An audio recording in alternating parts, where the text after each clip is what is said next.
All right, I think we'll go ahead and get started. Welcome those here at the Wisconsin Energy Institute. Welcome to those joining online. If this is your first time joining us for our Sustainable Energy Seminar, my name is Scott Williams. I'm the Research and Education Coordinator at the Wisconsin Energy Institute. And the Sustainable Energy Seminar is held every other week in the fall and the spring semesters to highlight the cutting edge energy research from across UW-Madison and beyond, and to showcase how different disciplines understand energy challenges and develop solutions. Throughout the series, we'll hear from experts in science and engineering and social sciences and humanities to learn about the ways in which they view and understand sustainable energy challenges and solutions. This is a seminar that's open to the public, but it's also a course for the students in the undergraduate certificate in engineering for energy sustainability, as well as the master's in sustainable system engineering. And it is presented in a hybrid format. We have some students and members of the public here in the room, as well as joining online. And you're always welcome to join us here in person in the Wisconsin Energy Institute building.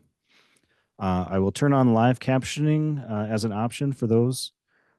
You can just click on show captions on the bottom of your screen in Zoom if you prefer to have that feature on, and you can also hide it if you do not want that feature on. If you're joining us online, we'll take questions in the Q&A box. And as Professor Liu will mention, if you need to stop the presentation to explain anything, please don't hesitate to put a question in the Q&A, and we'll have plenty of time for questions throughout the presentation. So with that, I'll introduce our guest speaker. Professor Whitney Liu is an assistant professor in chemical and biological engineering. And her research group here at UW-Madison is focused on designing polymers for a more sustainable future by reimagining how polymer-based products can be synthesized, recycled, and disposed of, as well as promoting clean energy technologies. So some projects in her lab include the synthesis and characterization of sustainable polymers, as well as the development of sustainable polymer-based devices such as battery electrolytes and fuel cell membranes. And she'll be talking more about the battery electrolytes today. So welcome.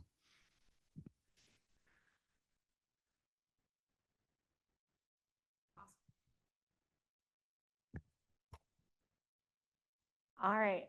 I'm very excited to be here today. Can everyone hear me okay? We'll get a sound check from Scott. So like Scott mentioned, my name's Whitney Liu. I'm an assistant professor here in the chemical engineering department, so just down Engineering Drive. And today we're going to talk about broadly polymer electrolytes for next generation lithium metal batteries, as well as highlight a few ongoing projects in my research group. You know, I know this is a very broad audience, and I don't want to bore anyone, and I don't want to leave anyone behind. So please raise your hand if you're sitting in the room with us today. Put your questions in the Q&A box kind of throughout this presentation to make sure that we're all, you know, on the same page, following along and learning about some of the cool work that's happening in polymer electrolytes. So before I dive into the science, I want to give a little brief background on my research group. So this is the Liu Lab here at University of Wisconsin-Madison, where we're really focused on uncovering molecular level insights to design higher performing polymer materials with an emphasis on sustainable materials. So thinking about whether we can design novel sustainable polymers, things that have programmable recycling into them, maybe things that come from more sustainable feedstocks, as well as designing devices for the food, water, energy nexus. So things like batteries, things like membranes for water purification, things like membranes for fuel cells. And so all of the projects in my group kind of follow a very similar trajectory. We start with polymer synthesis. So we synthesize all of our own polymers in-house using organic synthesis and a variety of polymerization techniques. We're experts in advanced characterization with specialization in X-ray scattering, X-ray spectroscopy, neutron scattering and spectroscopy, as well as high-resolution electron microscopy that really allows us to characterize these materials on those molecular levels or nanometer levels, as well as nanofabrication. So some of the devices that we generate or we want to study, we'll go into the fab, fabricate them ourselves, again, at this nanoscale resolution for us to really understand these structure property relationships. So here's a photo of my current group of myself and my 4 graduate students. We're not as serious at all, not like this picture makes it seem. So please don't hesitate to reach out if you have any questions about what we're going to talk about today or any of the other work going on in our group. But kind of gearing back towards science, one of the things I want to focus on in my lab is thinking about how we can get towards higher energy density rechargeable batteries. So what I'm showing here is a schematic of a lithium ion battery, that I'm using in my laptop today, that's in our phones, our wallets. Oh, you're all good. That we all are kind of using in these portable devices. So on the left-hand side, I'm showing the anode, which here is lithium. It's comprised of lithium and it stores lithium at a higher potential energy. On the right-hand side in green, I'm showing the cathode, which stores our lithium at a lower potential energy. Connecting the anode and the cathode is the electrolyte. And the electrolyte needs to allow conduction of lithium ions, but not electrons. And it also needs to prevent our electrodes from touching, which can result in a short circuit failure of our battery. On the opposite side of our cell, we have our external circuit, which conducts the electrons between the electrodes and where we actually pull our electricity from. So in today's conventional lithium ion batteries, our electrolyte is comprised of a mixture of organic solvents, typically dimethyl carbonate and ethylene carbonate shown here. And then they're mixed with a lithium salt here, LiPF6, in order to produce those lithium ions that we shuttle between the anode and the cathode. Most conventional lithium ion batteries also utilize a lithium graphite alloy anode, which means we have one lithium atom for every 6 carbon atoms in our anodes today. So if we think about how we want to move towards higher energy density batteries, another way to contextualize that is think about smaller batteries, more lightweight batteries. An easy way to get there is to move away from the lithium graphite anode and move into the lithium metal anode, where now all of the atoms in our anode are comprised of lithium. They're comprised of the active material, and this allows us to have much smaller and more lightweight batteries. We can look at a plot that shows the energy density by mass on the x-axis and the energy density by volume on the y-axis. So the x-axis will get us towards lighter weight. The y-axis will get us towards smaller size. Shown here in this blue oblong shape, we have lithium ion technology. And we can see that when we want to move to lithium metal, shown in red, we can get both lighter weight batteries as well as smaller size batteries. But as you can see here, they're also deemed unsafe right now. And why is that? So unfortunately, lithium metal is not stable in air, and it reacts quite catastrophically with this mixture of organic solvents. They form unstable interfaces and can lead to battery fires. And so there's a lot of work that we need to do to still enable the lithium metal battery to have high enough energy densities. And so one way to move towards the lithium metal battery is to replace our liquid electrolyte with polymer-based electrolytes. Here I'm showing the most common polymer electrolyte, polyethylene oxide, mixed with a lithium salt. Now we're using LiTFSI. And we can think about why these polymer electrolytes can enable lithium metal batteries. First, they still allow the conduction of lithium ions between the anode and the cathode. Second, they're physically robust, so they prevent our anode and our cathode from touching. But third, they form stable interfaces with lithium metal and are able for us to use lithium metal in batteries. So let's talk a little bit briefly about how we can use salt-containing polymer blends as battery electrolytes. But before we get there, we can talk broadly about different types of polymer electrolytes. For those of you that are not familiar, a polymer is what's shown here in blue, very large macromolecule. It's essentially a long chain of monomers or subunits that are constantly reacted together to form these long macroscopic molecules. So when we think about different types of electrolytes, we can have what's called a homopolymer electrolyte, wherein we have a polymer that's comprised of only one type of repeat unit, shown here in blue, that is solvating our lithium ions, shown in red, and our counter ions, shown in yellow. We can think about more complex types of electrolytes. So in the center, we have a gel polymer electrolyte, which is a very similar architecture from a homopolymer electrolyte. Again, our polymer is only comprised of blue subunits, and we then swell our polymer, as shown here with green, of small organic or maybe small liquid molecules in order for us to generate what is called a gel. The most complex types of polymer electrolytes that are currently studied can be broadly described as multi-component polymer electrolytes, where again, we still have this long blue macromolecule that's solvating our lithium ions shown in red. But we also have several other components in this system. We have these pink beads that may be a different type of polymer. We have these side chains shown here in these orange squares. And that's what enables us to call this a multi-component polymer electrolyte. Now, the type of electrolytes that my group is focusing on are called polymer blend electrolytes, where we take inspiration from those conventional liquid organic electrolytes, those mixtures of organic solvents, and now instead we mix polymers together. So the goal of our research project right now is to take two chemically distinct polymers. I'm showing them here as these long noodles. One is red, one is blue. I want to mix them with some sort of lithium-containing salt to generate a macroscopically homogeneous blend now shown in purple. What we don't want to happen in these systems is for these blends to undergo phase separation, where we have separation between our blue polymer and separation of our red polymer to generate something that is not homogeneous.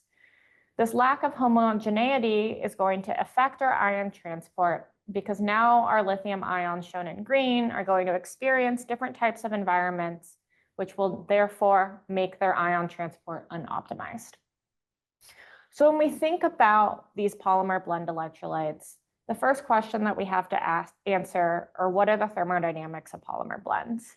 And so many of you probably are cringing at that word thermodynamics from maybe an engineering class you took this semester or a few years before, but we'll try to break this down in kind of as simple terms as possible. So what I'm showing on the left is a classical phase diagram for polymer blends. And this phase diagram comes from Flory-Huggins' theory, which is how polymer scientists describe the Gibbs free energy of mixing between our polymer components. These first two terms here describe the entropic terms for mixing, and this last term here describes the enthalpic term for mixing. So let's walk through what these different parameters on this phase diagram mean. So first we can take a look at chi. Chi is our Flory-Huggins interaction parameter.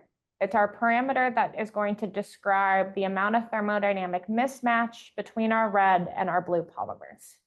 So therefore, as we increase chi between a polymer A and polymer B, we'll start to increase demixing or increase phase separation between our two systems, where something that maybe is homogeneous or miscible at low values of chi will start to phase separate at higher values of chi.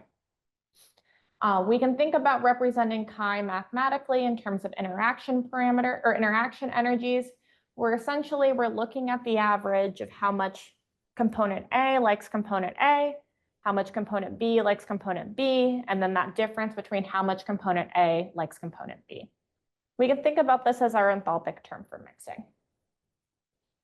Our next parameter is N, shown here on the y-axis. N represents our total polymer size. So again, as we increase N for our system of polymer A and polymer B, we're simply increasing the overall degree of polymerization or the total chain length of each of these systems.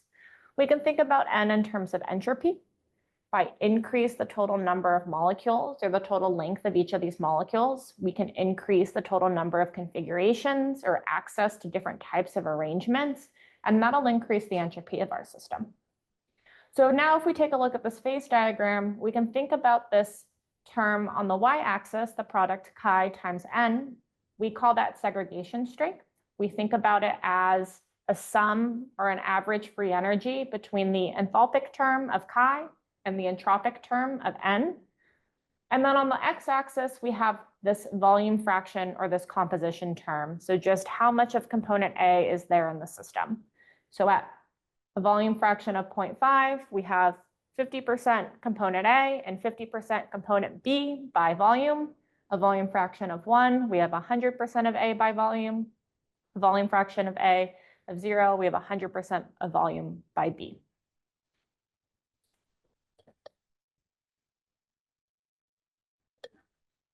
So let's think about what this phase diagram is then telling us.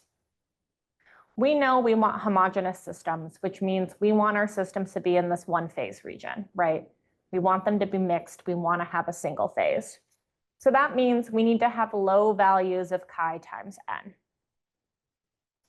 We know that n has to be positive, right? I can't have a negative number of repeat units in my molecule. So if I want to have as low of values of chi times n as possible, I can think about having miscible blends where my chi parameter is negative, where my interactions between my unlike molecules are more favorable than my interactions between my like molecules. And if I use miscible blends, I should be able to stay in this one phase region because my chi should be less than 0. And in fact, I can go even further down into a negative chi n value. So lucky for us, there are some examples of miscible blends for polymers in the absence of salt. One example is polyethylene oxide mixed with polymethyl methacrylate, PMMA. PMMA is a very commonly used industrial polymer. It's used in plexiglass, it's used in bone cement. It's a very rigid and also optically clear material. And another more commodity material, it would be PEO mixed with this polymer P2EOMO, where for every 2 repeat units of ethylene oxide, so 2 carbons and an oxygen, we have 1 repeat unit of methylene oxide, 1 carbon and an oxygen. However, when we add salt to these systems, their phase behavior starts to change. So what happens when we add salt? So here I'm showing some previous results from the phase behavior of a blend of PEO mixed with PMMA mixed with LiTFSI. And on the y-axis, I'm showing the composition of my PEO phase, and on my x-axis, I'm showing my salt concentration, or how much salt I'm adding to these systems. We quantify salt concentration as the ratio R of lithium ions to ethylene oxide repeat units. So in the absence of salt, R equals 0. Both my experimental and my theoretical predictions are all blue, indicating that we have fully miscible systems. But at R equals 0.05, as well as R equals 0.10, when we start to add salt to these systems, we start to see these regions of red. And those red regions indicate immiscibility or phase separation in our system. Likewise, for mixtures of PEO, P2EOMO mixed with LiTFSI, here I'm now keeping the volume fraction of each of my components at 50%. I have 2 different molecular weights in my system, so I'm tuning N, and again, I'm changing R. At R equals 0, in the absence of salt, we have fully miscible systems. When we start to add salt to our system, we start to see the emergence of phase separation. Finally, we see a re-entrant phase transition into a miscible phase with still some pockets of phase separation. So essentially what we're observing here is that upon the addition of salt, our blends become immiscible due to increased enthalpic repulsions. And so one of the questions that we're trying to answer is, can we design salt-containing polymer blends that are miscible across these wide composition windows and that have strong electrochemical performance?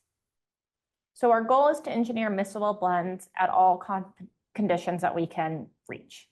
And so we'll talk about 2 different battery systems today that my group is actively working on. The first system that we'll talk about is a low-temperature battery electrolyte that will allow for us to use polymers at room temperature or low temperatures. And the second system that we'll talk about is a fast-charging battery electrolyte for systems that need high current density applications. So first, we'll talk about the low-temperature battery electrolyte. And before we go into the details, we'll take a step back and just talk about what are the thermal behaviors of polymers. So for the thermal properties of a semicrystalline polymer, and PEO is semicrystalline, when I'm below what is called the glass transition temperature, I have little to no mobility of my polymer chains. What I'm showing in these little blue rectangles, those are going to be pockets of crystallinity or spherulites of crystallinity in those semicrystalline regions. And they're connected to each other by amorphous or non-crystalline polymer chains that at very low temperatures below the glass transition temperature, they're very solid-like and there's no motion. When I start to heat my system up above the glass transition temperature to just below the melting temperature, now my amorphous regions can start to move. We tried to indicate that here by some additional blue to show that now these amorphous chains in between my crystallites are now moving.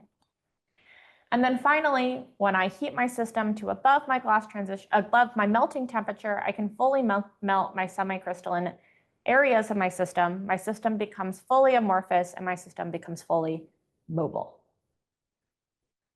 This is important because ionic conductivity in these polymer systems is highly dependent on temperature. So what I'm plotting on the y-axis is ionic conductivity. As a function, here is inverse temperature on the x-axis on the bottom, and then we're just showing you what those real temperature values are in centigrade on that top y-axis. Here we have our our ionic conductivity of polyethylene oxide at different molecular weights. Oh, it got a little dark in here. At a specific salt concentration. And what we do is we fit these equations to what's known as the VTF, or the Vogel-Taman-Folker equations, to show the temperature dependence of ionic conductivity. What we can see is that at the melting temperature for these three different molecular weights of our PEO, we see this precipitous drop in our ionic conductivity once we go to temperatures below that melting temperature. And that's because the ionic conductivity in these systems and the ion transport is heavily coupled to the motion of our polymer chains. So when our polymers aren't moving, our ions are also not moving in these systems. So at these low temperatures, we have these crystallites that are locking in our polymers in place and therefore preventing our polymers from not moving. The presence of salt also affects our segmental dynamics and changes how our polymers start to move. So here I'm showing PEO in the presence of a low amount of salt. We still have some semicrystalline domains, although our semicrystalline nature is significantly reduced because we can't pack our chains as well in the presence of these salt molecules. Here on the right-hand side, I'm showing ionic conductivity on the left axis as a function of molecular weight. On the y-axis is a function of different salt concentrations. Remember, salt concentration increases from R equals 0.02 to R equals 0.2. And we see that for the most part, we don't have too much of a dependence of our ionic conductivity on salt concentration in these windows. However, when I add so much salt to my system, my polymer chain starts to coordinate so heavily with these salt molecules that also starts to slow our segmental dynamics. And in fact, once we get to salt concentrations of R equals 0.03, we see a drop in the ionic conductivity as almost a full order of magnitude because the dynamics of our polymer chain are just really not moving. And so essentially what we're trying to show is that the motion of our polymer chains is going to directly affect the motion of our ions. And so let's think back to our model system that we're working on. We're working on a mixture of polyethylene oxide, shown here in blue, mixed with this POEM polymer. This POEM polymer has a methacrylate backbone and then an ethylene oxide side chain, where POEMX refers to the number of ethylene oxide repeat units on the side chain. We name our polymers by molecular weight, so this number of Y will indicate overall what the molecular weight in kilograms per mole of this system is. So far, my graduate student Marissa has synthesized 3 different POEM polymers here. And so, for example, POEM 9-8 will have 9 units of ethylene oxide per monomer on that side chain, and roughly a molecular weight of about 8 kilograms per mole. We then add lithium TFSI to all these systems. And here we're going to think about how we describe our blends and our electrolytes. So when we think about our blends, we know that the ethylene oxide is what is going to solvate and transport the lithium ions. So our blends, we quantify those as the ratio of PEO, ethylene oxide repeat units, to ethylene oxide repeat units from POEM. So for example, a blend of 25 to 75 will have 25% of my ethylene oxide repeat units coming from PEO and 75% of my ethylene oxide units coming from POEM. Now, upon salt addition, we still use the same convention, R, to quantify the ratio of lithium ions to ethylene oxide repeat units, but now we want to take into account the total number of ethylene oxide repeat units. So for an R value of 0.05, we'll have one lithium ion to total number of PEO and POEM ethylene oxide repeat units. And so we'll walk through how we characterize these systems, and we use a technique called differential scanning calorimetry. Differential scanning calorimetry allows us to measure the heat flow as a function of temperature or to see the thermal properties of these systems.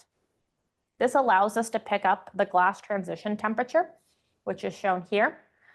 We can tell that these systems are miscible because we only have one single glass transition temperature for the whole blend, as well as we can look at our melting peaks.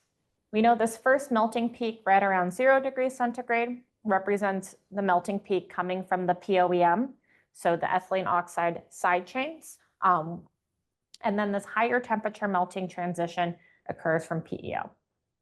And so we can look at these DSC heating curves for all the different blends of our system to understand both the dynamics of the system from the glass transition temperature, as well as if we're reducing crystallization. So we can think about the glass transition trends for POEM 9-8. So here I'm plotting the glass transition temperature of my blend as a function of weight fraction of PEO in the system, here at a salt concentration of R equals 0.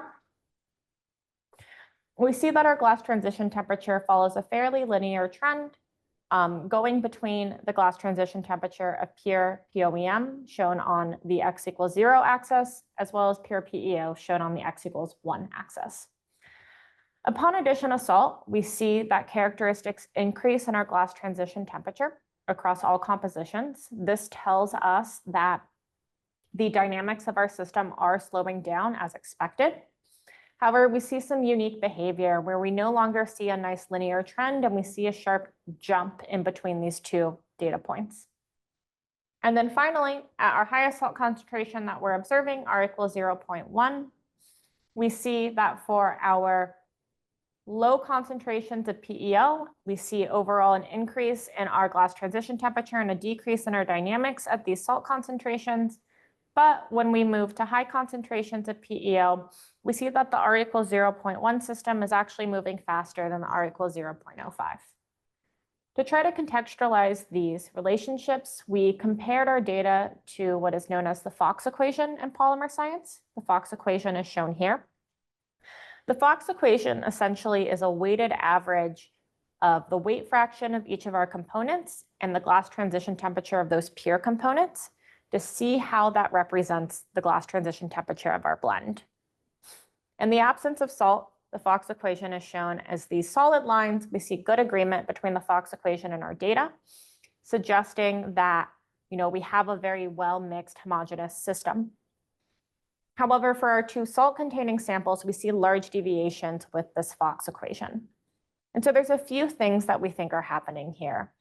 Essentially, we think that the salt molecules are not evenly distributing between our PEO and our POEM domains. And effectively, that's going to change what these weight fractions are. And if we're weighting each of these domains differently, hopefully we can resolve some of these discrepancies and better understand what's happening in our system.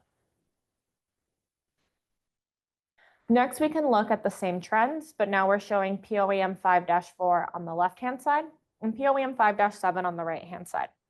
Remember, our POEM 5s now only have 5 ethylene oxides per side chain here, and we have a lower molecular weight or a smaller molecule on the left-hand side and a larger molecule on the right-hand side. In the absence of salt, our glass transition temperatures as a function of weight fraction of PEO are fairly linear, and they match what we saw previously for POEM 9-8.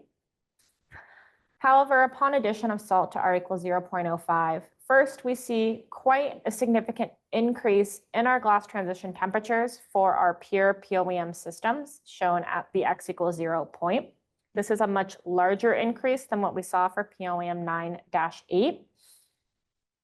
And we also see values of our glass transition temperature or faster dynamics in these blends than in our homopolymer systems. Finally, at R equals 0.5, 1, we see extreme increases in our glass transition temperature, indicating that our dynamics are extremely slow at these data points. Again, we fit these equations or fit these data to the Fox equation. We see good agreement at R equals 0 and less good agreement at our higher salt concentrations. And again, this is very new data for us, so we're still trying to contextualize what we think is happening here, but we do think it does have something to do with where the salt is going in our system, and we're hoping to be able to isolate that soon.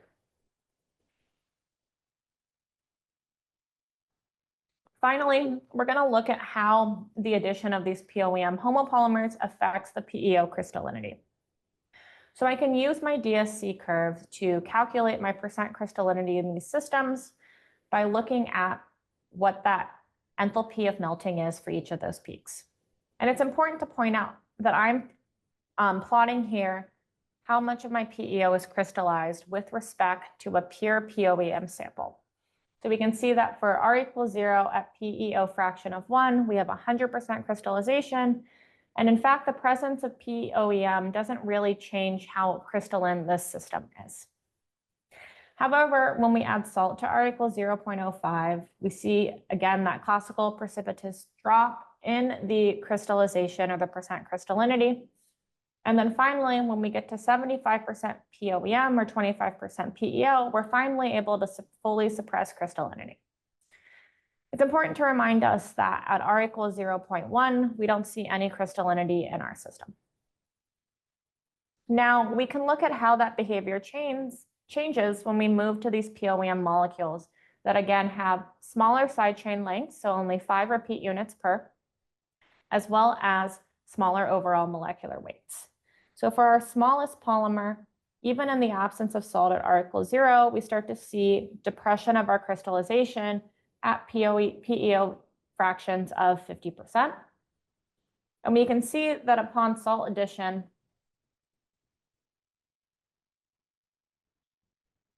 we can get almost full suppression of our PEO crystallization at only 50% PEO volume fraction for our R equals 0.05.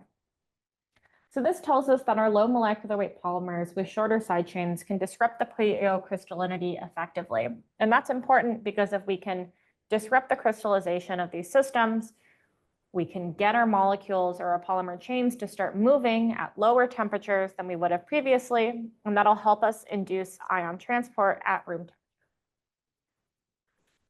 Okay, so now switching gears, we're going to move to talk about this fast charging battery electrolyte. And this fast charging battery electrolyte, again, is still based on PEO, but now we have this much more complex looking polymer. So we call it PMLI-TFSI, and that's a lot to say, but it's because we have this PMMA backbone, as you can see here.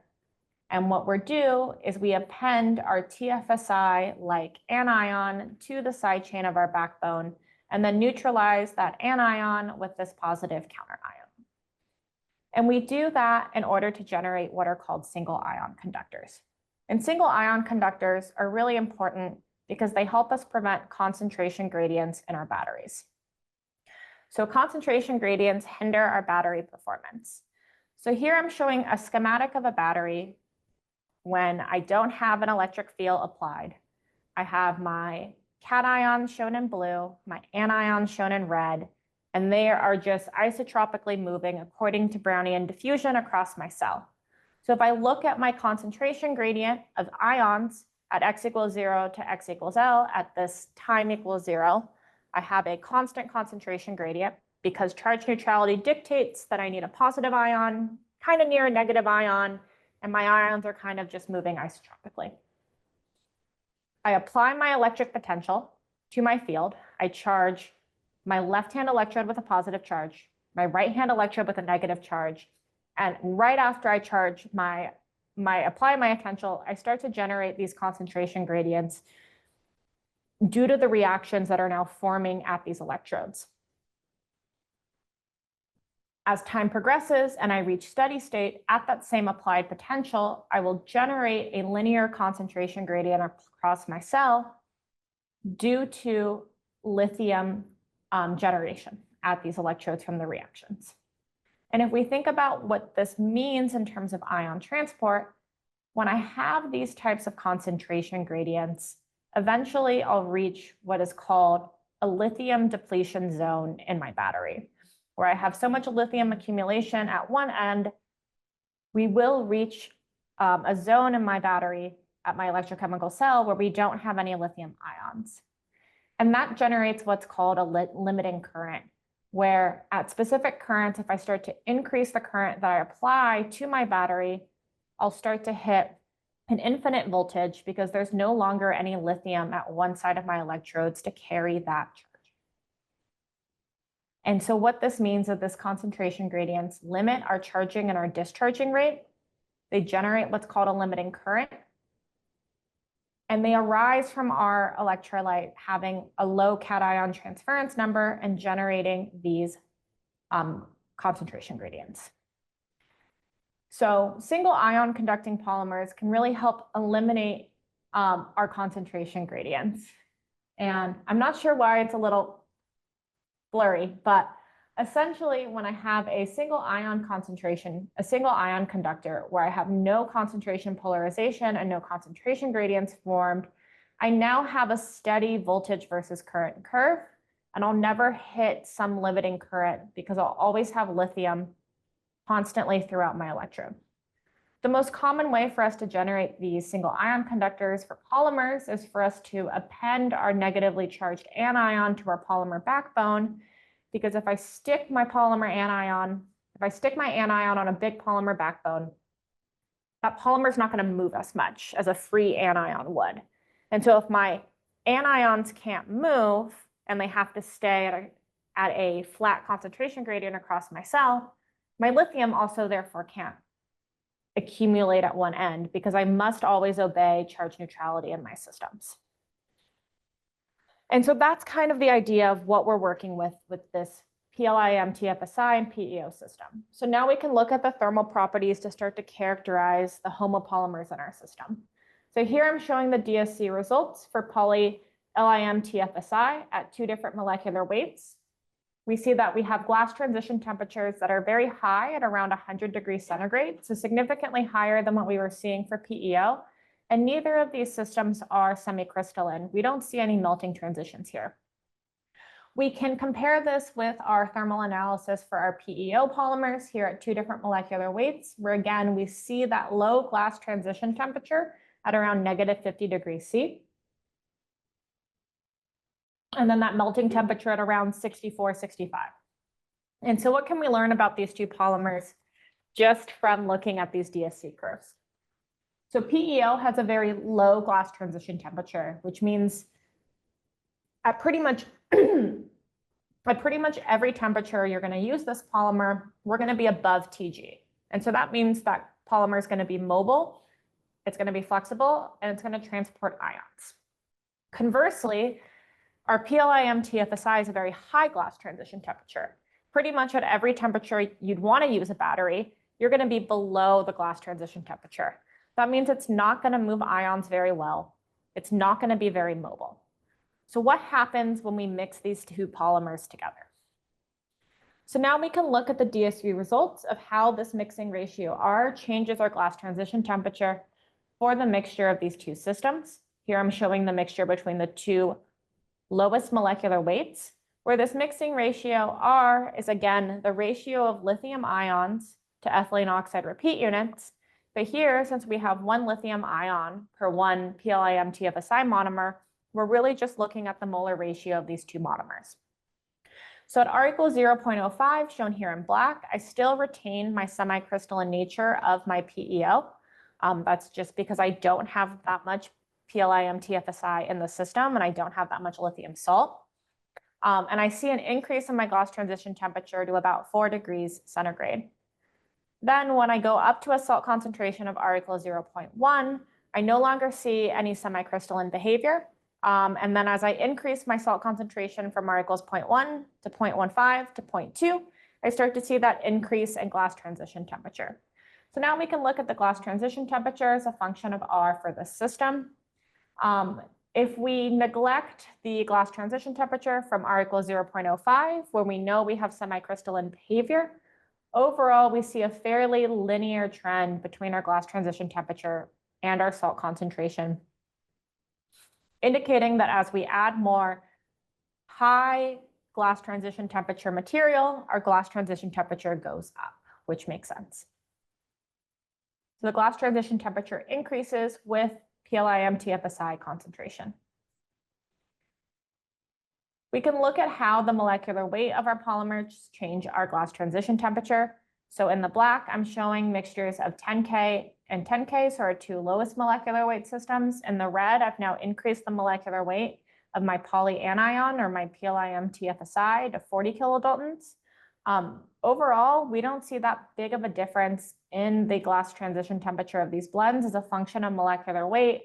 And really, the biggest knob we have to play, or the biggest knob we can turn to generate differences in our dynamics, is changing our salt concentration. Likewise, we can look at a very similar thing. Now I've increased my molecular weight of my PEO up to 30 kilodaltons. And again, we don't see that much increase or that much difference in our glass transition temperature for each of these systems based on just their molecular weight. But instead, you can imagine that all four of these trends or all four of these traces really fall on top of each other, and that it's really the mixing ratio that's going to change our dynamics. So that's really all we've done so far. We're a new group that's only been open for about 15 months.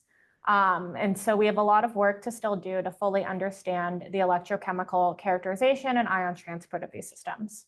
But in summary, when we think about our low temperature battery electrolytes that we're developing, blends of PEO, POEMX, and lithium TFSI are miscible at all compositions and salt concentrations tested. The addition of short chain POEM5 disrupts our PEO crystallinity, hopefully enabling room temperature ion conduction. Future works, we're looking at miscibility studies of POEM2, where we make that side chain of ethylene oxide even shorter. And then future work is electrochemical characterization. When we think about our fast charging battery electrolyte system, I didn't talk about the chemistry today, but we worked on developing a new sulfur fluoride exchange reaction chemistry that improved the yield and purity of our monomer that we synthesized. The blends of PEO and PLIM TFSI are miscible at all molecular weights and compositions studied. Future work is we're going to look at trying to quantify that thermodynamic interaction parameter using small angle neutron scattering. So that's on deck for, I guess, this month, now that it's April. And then as well, electrochemical characterization to start to measure the ion transport of what's happening in these systems. So really, my graduate students, Jenny and Marissa, took the lead of doing all this work in the past year. So big thanks to them for helping us get the group started, as well as my other graduate students, Steph and Jing Chow, and the facilities here at UW-Madison, such as the WCNT and the facilities over in chemistry, for really helping us get this project started. And I'm happy to take any questions at this time.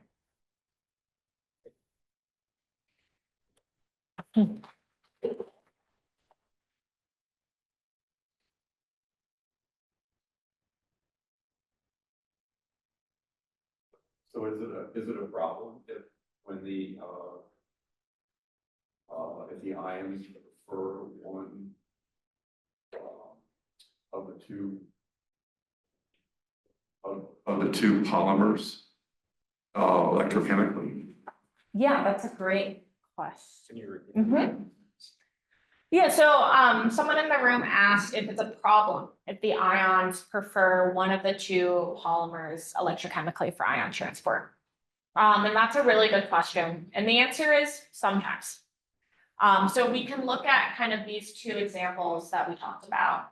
So for PEO, PMMA, LiTFSI, PMMA, we look at the chemical structure. It's a very rigid backbone. It doesn't have a lot of ion solvating groups. So we don't think it really participates in ion solvation or in ion transport. And so we can assume that our lithium is going to be segregated in our PEO phase. And that's not necessarily bad because PEO is very good at transporting lithium. But now we've basically filled our electrolyte with a bunch of non-working kind of blocking domain, right? And so maybe you need a battery that has a lot of mechanical stability where you want something really rigid like plexiglass in there. And then that'll be great for you. But you've kind of filled your ion transport pathway with a lot of rocks, a lot of stuff that's not going to help the ions move. And there could be applications where that is really desirable, and there could be applications where that's not.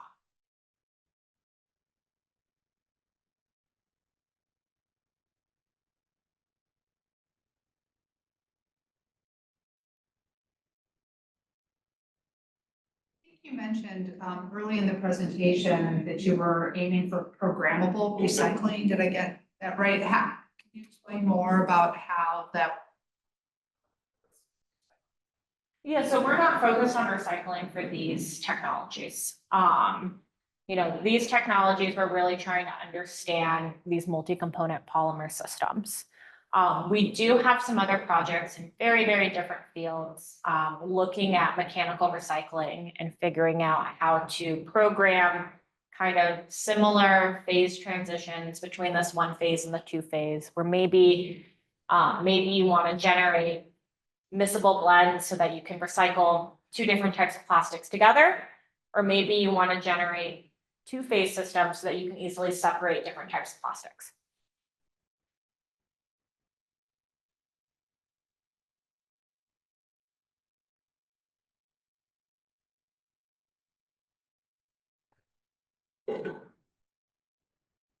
I have another question. When you were making the selection for these miscible blends, were there a lot of choices, and what kind of analysis did you do? Yeah, that's a great question. So someone asked, when we're thinking about generating these miscible blends, how did we come up with these options? So most polymers don't mix. And so that's a really big problem with recycling right now. So when you go to recycle your plastics into your blue bin, someone at the recycling center has to sort everything, because even something like polyethylene and polypropylene that are only one carbon different, they won't form these miscible blends. They'll phase separate, and you can't use that phase separated material for things that are industrially relevant. So it was actually very easy for us to pick these systems because there weren't many. When we think about, especially when we think about using high molecular weights, so stuff that has large N, it's very difficult to generate miscible blends. Going off on her question, on slide 20, nice talk, by the way. On slide 20, you also have a couple other tuning knobs. So you have the PEOM, molecular weight, you have blends, and then you have your lithium ion ratio. Oh, probably 19 then. Yeah, so it seems like there's 3 tuning knobs here. I'm wondering, do each of the knobs stand independently, or do they affect each other? And I'm wondering, has your group considered, or in literature, has there been diagrams using these 3 axes?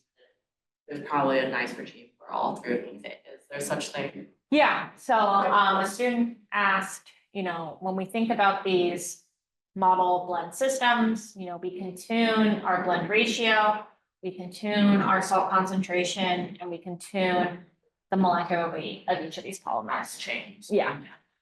So I would say, in the absence of salt, just looking at polymer blends, there's a lot of literature out there looking at composition as a function of molecular weight for miscibility and phase diagrams. They're starting to get a little bit more work when we start to add ions to the system. It is unclear. I would say most of these things are interrelated and are correlated with each other. But the correlations really depend on the chemistry. So we chose this chemistry system because we are assuming that our lithium ions are going to get solvated by our PEO and our POM side chains. And this molecule or moiety and this moiety are the same. And so we're hoping that similarity in ion solvation will promote miscibility. And in our system so far, we haven't found any regions where things are actually immiscible yet. We'll see, and for both of the systems that we're looking at. And so for our other system that we're looking at, the lithium ion that is on the lithium ion that is the counter ion for this bulky polymer, we know wants to solvate into the PEO backbone. And so that favorable interaction should also have a negative chi parameter. But nobody's measured that yet, and hopefully our experiments go well this month, and we'll be able to actually pull out those parameters.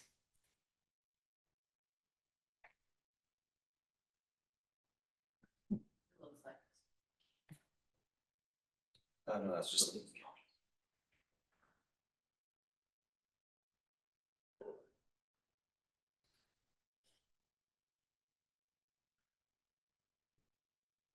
Any other questions? Thank you very much for your presentation today. The computer didn't die. See you all back in 2 weeks for the next Sustainable Energy Seminar.